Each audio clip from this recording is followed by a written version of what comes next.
നമസ്കാരം friends, welcome back to amazing Africa. ഇന്നൊരു അമ്മ സ്പെഷ്യൽ വീഡിയോ ആണ്. നമ്മുടെ അമ്മമാരുണ്ടാക്കുന്ന ഫുഡൊക്കെ നമുക്ക് വളരെ ഇഷ്ടമാണല്ലേ. അപ്പോൾ ഇന്ന് തൃശ്ശൂരിൻ്റെ ഒരു സ്പെഷ്യൽ ഹൽവയാണ്, അരി വെച്ചിട്ടുണ്ടാക്കുന്നതാണ്. അപ്പോൾ ആ വീഡിയോ ഒന്ന് നിങ്ങൾ കണ്ടിട്ട് എല്ലാവരും അഭിപ്രായം പറയാം.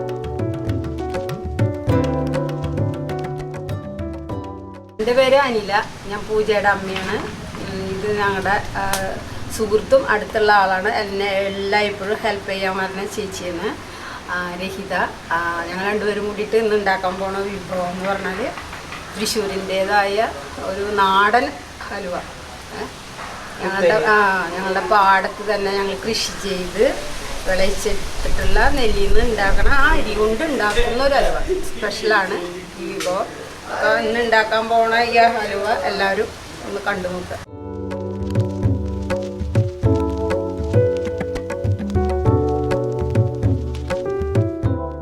ഇത് 3/4 കിലോ ശർക്കരയാണ്. ഇതിൽ 1 ഗ്ലാസ് വെള്ളം ഒഴിച്ചിട്ടുണ്ട്. അതായത് നമ്മൾ 3 ഗ്ലാസ് അരിയാണല്ലോ എടുത്തേക്കണേ. അപ്പോൾ അതിൽ നിന്ന് 1 ഗ്ലാസ് വെള്ളം ഒഴിച്ചിട്ടാണ് ഈ ശർക്കര പാനി ഉണ്ടാക്കാൻ പോണത്. ഇത് എന്തായാലും പാനിയായിട്ട് വരുമ്പോൾ 2 ഗ്ലാസ് പാനി ഉണ്ടാകും.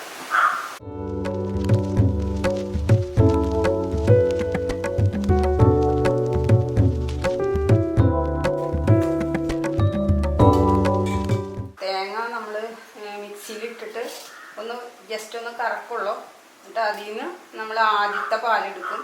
അതൊരു 1/2 ഗ്ലാസ് വെള്ളം ഒഴിച്ചിട്ട് നന്നായി തിരുമ്മി പിഴിഞ്ഞ് പാലെടുക്കുമ്പോൾ ഏകദേശം 1.5 ഗ്ലാസ് പാൽ വരും.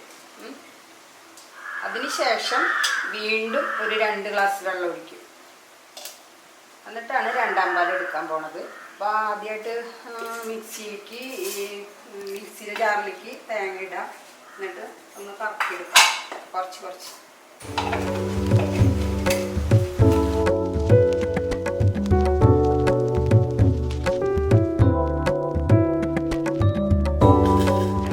ഗ്ലാസ് അരിയാണ് എടുത്തേക്കണത്. ഇത് നന്നായി കഴുകി ഒരു 2 മണിക്കൂർ കുതിർക്കാൻ വെച്ചിട്ട് വെള്ളം അങ്ങനെ വാർന്നു പോകാനായിട്ട് പാത്രത്തിൽ വെച്ചു. ഇനി ഇത് ജസ്റ്റ് ഒന്ന് പൊടിച്ചെടുക്കണം. പക്ഷെ നന്നായി നൈസായിട്ട് പൊടിക്കണ്ട. ചെറിയ എന്താ പറയുക, ഒരു തരിയോട് കൂടിയിട്ട് പൊടിക്കണം. അപ്പോൾ നമുക്കത് പൊടിക്കാൻ പോകാം. പൊടിക്കണ ജാറിൽ തന്നെ ഇട്ടിട്ട് വെള്ളം ചേർക്കാണ്ട് പൊടിച്ചെടുക്കാം കുറച്ചായിട്ട്.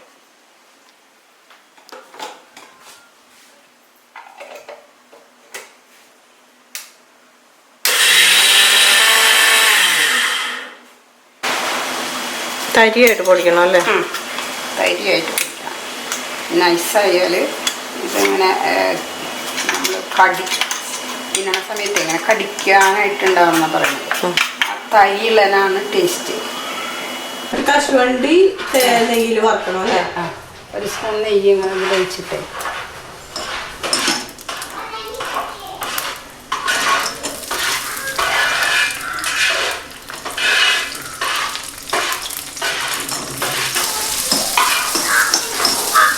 കശുവണ്ടിക്ക് അളവൊന്നുമില്ല.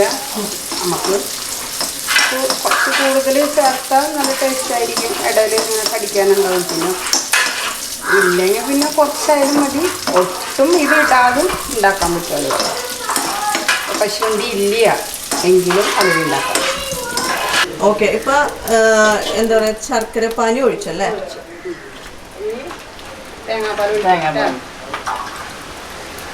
തേങ്ങാപ്പാൽ അരിച്ച് വെച്ചിട്ടുള്ള തേങ്ങാപ്പാലാണ് കേട്ടോ. തമ്പാല് മാറ്റി വെച്ചിട്ടുണ്ട്. ആദ്യത്തെ പാല് മാറ്റി വെച്ചിട്ടുണ്ട്. രണ്ടാമത്തെ പാലാണ് ഒഴിച്ചു വെച്ചത്.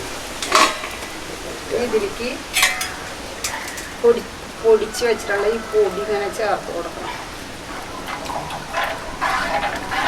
അപ്പൊ ഇതിന് മൊത്തം അളവെന്ന് പറയോ? ഒരു ശർക്കര പാൻ എത്ര അരിക്ക്?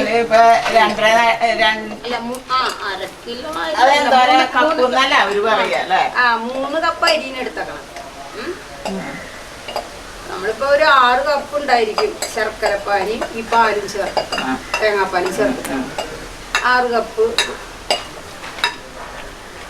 പക്ഷേ നമ്മൾ കൈകൊണ്ട് ശരിയാക്കണം. പാടില്ലേ. നമ്മളൊരു സ്പൂണൊന്നും വെച്ചിട്ട് ഇതാക്കിയാൽ അത് ശരിയാവില്ല. മുഴുവൻ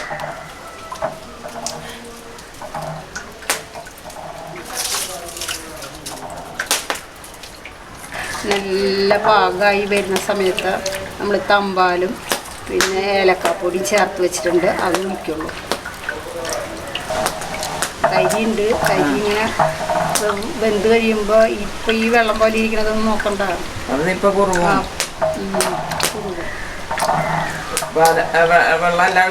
വെള്ളം ഒഴിച്ചു. മധുരം ബാലൻസ് ചെയ്യാനായിട്ട് ഒരു നുള്ളുപ്പിടും, കുറച്ച്, വളരെ കുറച്ച് കേട്ടോ.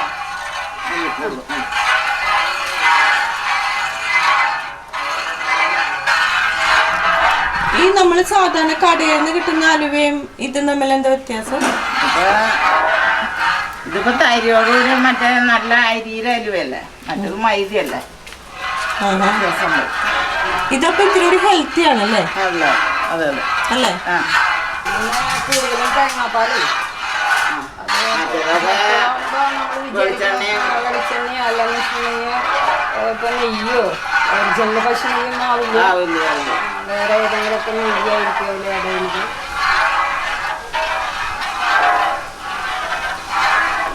അങ്ങനെ ഇളക്കിക്കൊണ്ടിരിക്കണം, അടിയിലൊന്നും പിടിക്കാൻ പാടില്ല.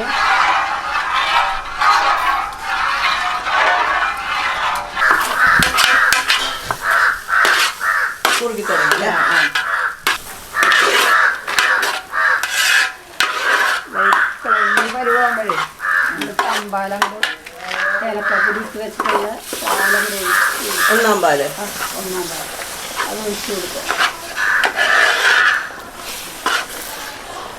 ഏലക്കാപ്പൊടി ചേർത്ത് വെച്ചിട്ടുള്ള പാലാണ്.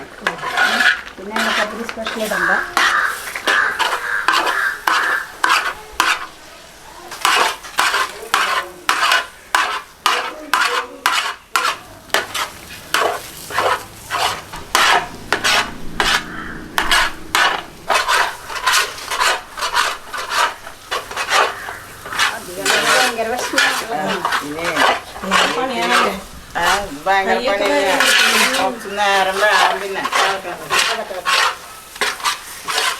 എന്നാലങ്ങനെ അടി പിടിക്കില്ല, വിട്ട്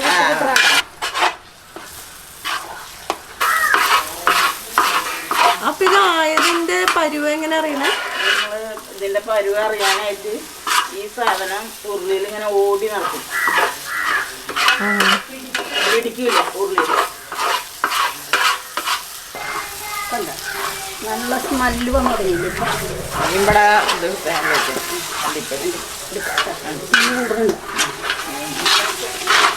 ഈ ഒരു പരിവാകുമ്പം കശുവണ്ടിയൊക്കെ ഇടാൻ തോന്നണല്ലേ? ഈ ഒരു പരിവാകുമ്പോ കശുവണ്ടിയൊക്കെ ഇടാൻ തോന്നുന്നു.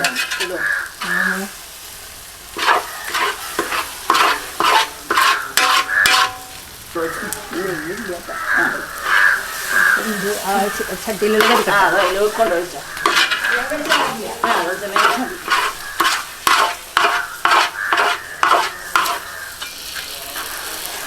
അടിയിൽ പിടിക്കാണ്ടിരിക്കാനേ കുറച്ച് വെളിച്ചെണ്ണ ശരി ആയിക്കൊണ്ടിരിക്കുന്നു. കുറച്ച് എത്രയും അങ്ങനെ മുറുകിയ ഇത്രയും വെള്ളത്തിൻ്റെ അംശം പോയി കിട്ടുള്ളൂ. അപ്പം ഇത് കൂടുതൽ ദിവസങ്ങളിൽ നമുക്ക് ഉപയോഗിക്കാം. ഒരു 3-4 ദിവസമൊക്കെ കേടാവാതിരിക്കും. അതിൽ കൂടുതലൊക്കെ ആയി കഴിഞ്ഞാൽ ഇതിൽ പൂപ്പിൽ വരും. ഫ്രിഡ്ജിലൊക്കെ വയ്ക്കാനൊക്കെ ഒരു കുഴപ്പമില്ല. പുറത്തിരിക്കാൻ വെച്ചാൽ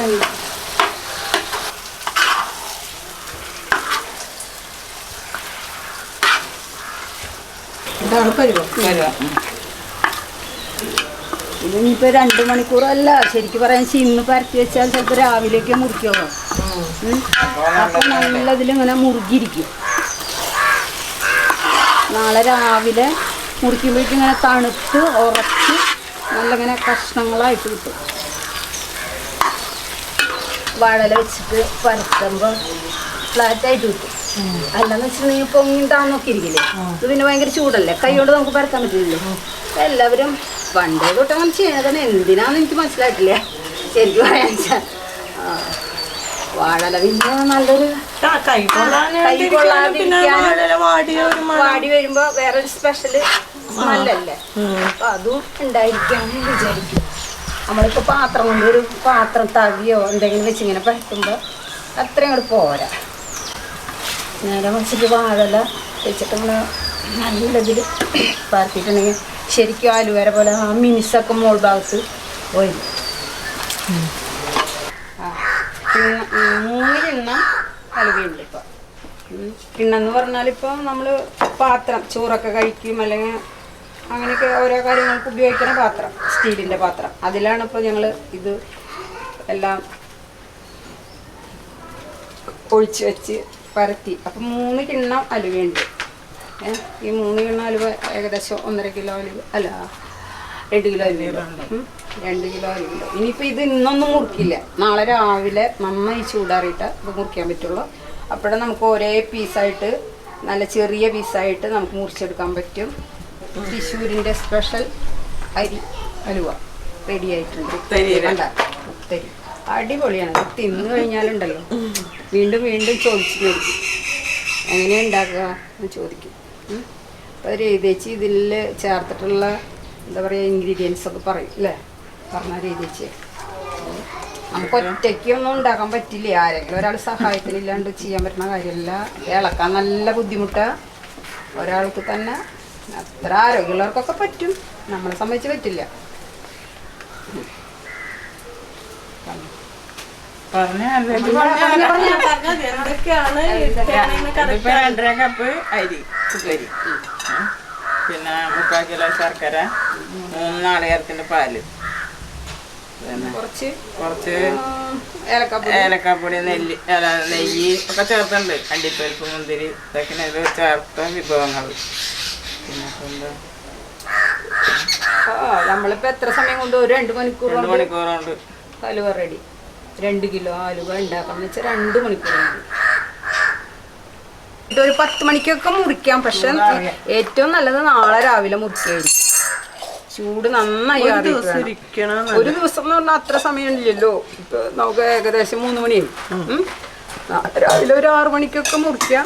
ഇല്ലെങ്കിൽ നമുക്ക് രാത്രി ഒരു 10 മണിക്ക് ശേഷമൊക്കെ മുറിക്കാം. അപ്പോഴന്നെ ഇതിന്റെ ശരിക്കും ചൂട് പോവുള്ളൂ. അതുവരെ ചൂട് ഇതിന്റെ ഉള്ളിൽ ഉണ്ടായിരിക്കും. നന്നായി ചൂടാറണം.